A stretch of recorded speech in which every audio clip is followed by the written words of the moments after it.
because there is not a lot of clearance between the head of that and the turbo. And what I figured out the hard way was the studs were like just too long, just like 2 cotton hairs too long. And if you notice on this one, and I'm having a hard time holding the phone here,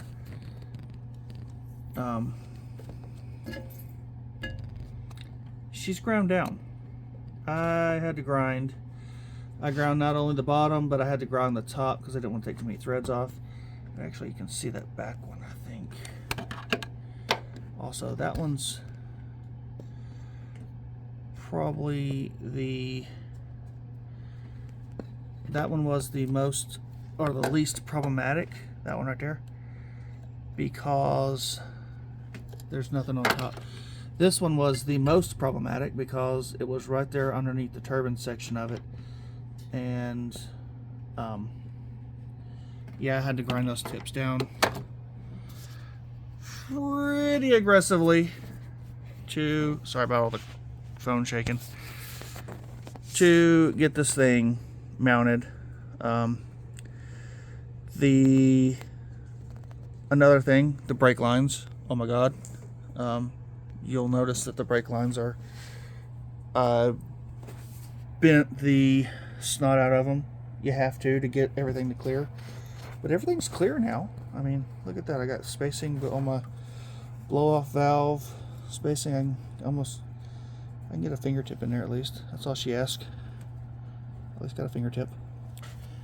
I had to push all those out of the way. Now when I was putting this turbo assembly in, I put it in with the turbo and the manifold together, and I mounted this second, and when I did, I was struggling because the oil tube was hitting on this diverter, whatever it is, that guy. It's something to do with the brakes. It looks like a, I don't know, who cares, but it was hitting on that, as you can see, because now that it's sitting in a hole, it sits nice and tight in there. Well, when you're trying to get it in the hole, it did not want to go in, so I just got mad and took a crescent and bent the shit out of it and put it back. The other is all the bending you got to do on this heat shield, all the bending and trimming, and they tell you how to trim it. They show you a picture, but you definitely want to keep the heat off the brake lines. And I'm going to put a zip tie on this guy here so that this will stay out of the way. Right now I've got a good pocket right here, and I want to maintain that pocket. Even though it's not great, I can still get my full hand in there. It's still a good pocket, but you know, ideally exhaust will get hot. But yeah, that stupid heat shield was a real pain. The last thing you want to do, obviously, is put your alternator back on, because luckily I was able to stick my arm back in behind there and get it in there and get it situated and get it tightened down. But man, it just sucked getting back there. That's what it was. Of course, you always remember the weird shit afterwards. So this was off, obviously, and you've got to connect this line back there, and you've got to run, where's that hose at? Well, this is the hose. This is one of the hoses. But you also got to run this water hose back here as well, and you can't really see it, but you can see the what is that? That's something shiny. I don't know, but it's back here somewhere. The instructions tell you. But the other fun part of it was, and this is my stack of, this is the actual turbo right here. The box it came in, at least. See, this is a 2860 Gen 2 PSR. Yeah, well, there's a sticker for it, so it is not wanting to read that right. Back to the intake, because that was a ton of fun. This is the whole, they give you a good K&N air filter. This was the whole oh my god, stack of shit that get thrown out. So this is the old crankcase baffle. You know, it's got that right there. So it's only got the PCV valve. Is basically, it's actually just an adapter. So you notice it's only got one little fin here to baffle the oil. The radium that I was trying to show you that I couldn't because it was kind of buried in there has two baffles, and so it helps keep when the engine's running, especially at those high RPMs, helps keep the oil from getting sucked through. I was very recommended to get that. It's metal, so it's better quality than this plastic here. Back to the intake. Oh, screw you too. So this piece ended up just coming right out because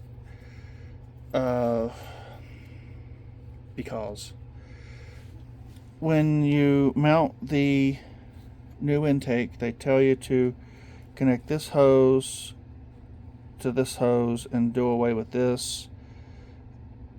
The problem is when you do the intake with the turbo,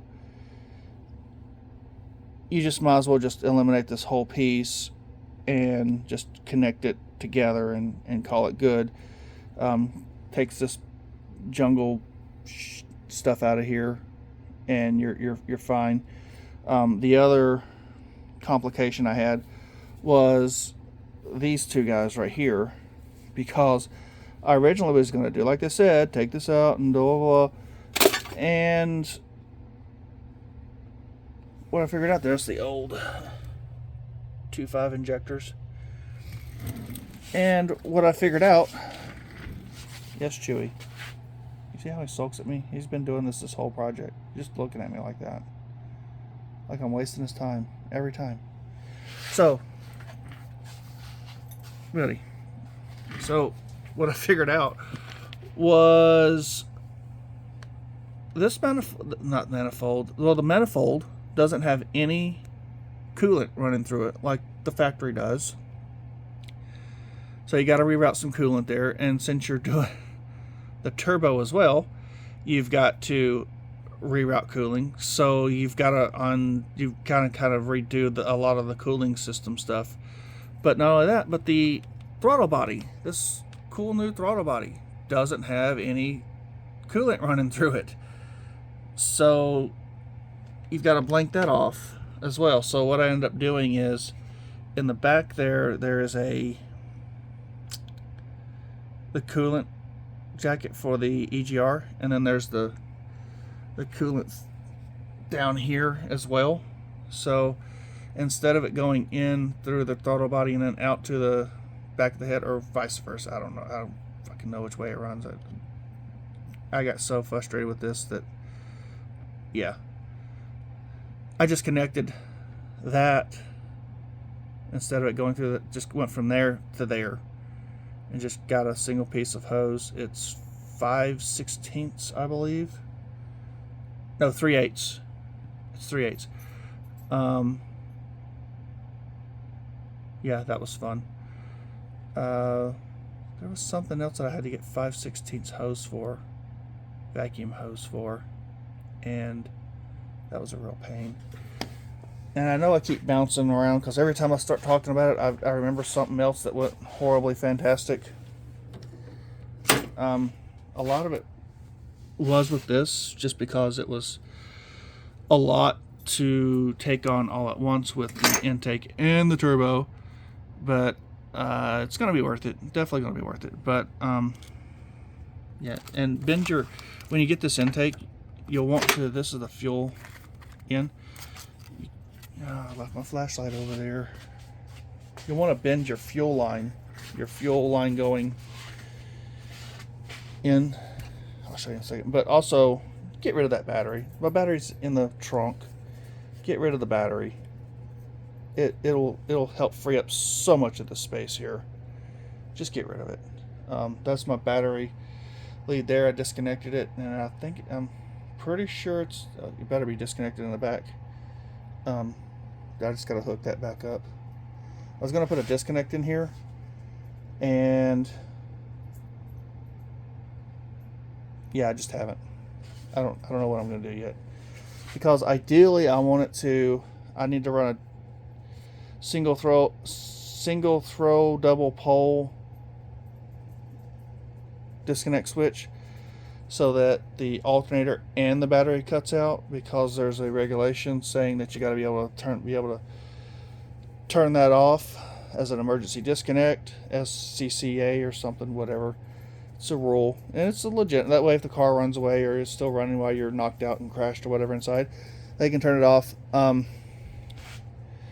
Yeah, I just haven't. I was going to, and then I got looking at it, and I had the alternator in my hand several times.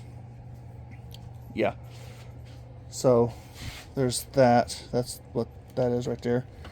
You'll also have to tee off your brake booster, and there is a check valve in here, by the way.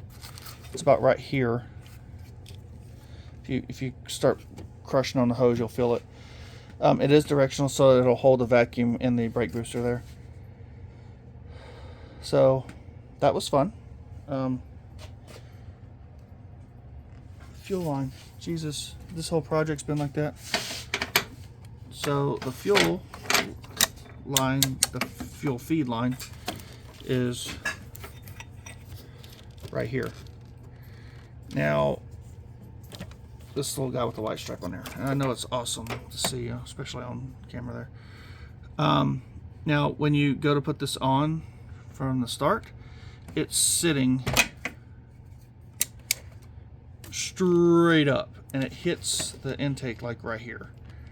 But if you just take it and bend it that way, you'll get a nice little bend line right there, and you'll notice nothing's kinked. It was kinked, but not now. That had to get bent.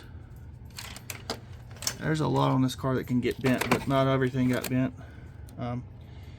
There's the pocket I was talking about. See how it's nice and wide open there, and I can't really get to the bottom of the intake, sorry. But yeah, so that's the Fab9 upper GT turbo. I don't obviously have it started up. I need the base tune. I also went ahead and replaced that because my old yellow one looked sad and pathetic.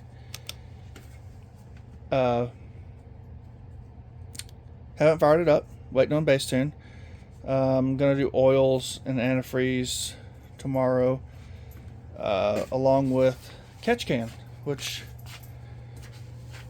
what this little guy's gonna go into. Don't know really how I'm gonna route it yet, but I'm gonna drill in either probably right here. That way I can just run this hose. I can sweep it, because ideally I think I'm gonna put the catch can somewhere in this space right here, and there it is right there. Mishimoto catch can. I've got a push lock, basically a shark bite fitting for it, so that it's a 2-port. I'm looking for the brand. Hold on. It's Mishimoto. There it is. Mishimoto. It's fun to say, but it's just a push lock, and I've got some clear hose, and I'm going to put a drain valve on it, so that way I can mount it semi kind of low here, because I'm pretty sure that's hollow. It sounds hollow. Definitely don't want to hit my evaporator here, which I don't think it's there, because I mean I've ran this. That's where I come through with my wire for my battery. So I think it's going to get put here, so that way I can put this guy about right here. It's going to be a little higher, but that way I can put this guy about right here. I don't know, somewhere right there. I'm either going to go right there or go even higher up here. And I may go higher because That'll give me some drop. That way, if I do need to take the unscrew it, I can unscrew it. That'll give me room to run my line down. I'm thinking about going to the wheel well, but I don't want to go through the wheel well because I don't want it draining on that right front tire. So that's the new challenge. I do have a blanket for it right there, a thermal blanket for the turbo side, the turbine side. And then the Mishimoto does come with some nipples. It's 1/2 inch, by the way. So I've got to go from, this can go straight into it, which is what's going to happen. That's just going to, that valve cover vent is going to go straight into the catch can here. But I've got to go from here to whatever size that is. It's not 1/2 inch. And then I've got to run it somewhere. I think I'm going to sweep it. Actually, I think I'm going to sweep it through here. Probably through here, because I still got to put my strut brace on here, and I don't know if my strut brace is even going to fit, to be honest. But that's one of the last things I'm going to put on, because once you put that on, it is completely in the way, and that is going to be the last thing I put on. And of course the bumper's off. I mean, you can't do anything to a Miata without taking the bumper off. So I've got to do some reducers, or to go from 1/2 to whatever that ends up being. I don't even know yet, but it's here. Actually, I think it's pretty close to. It's not far off. Maybe like 3/8. It's probably 3/8. Really, it's probably 10 millimeter metric. Yep, 10 millimeter. So it's not gonna be too hard to squish some adapters in there. But that is it. I'll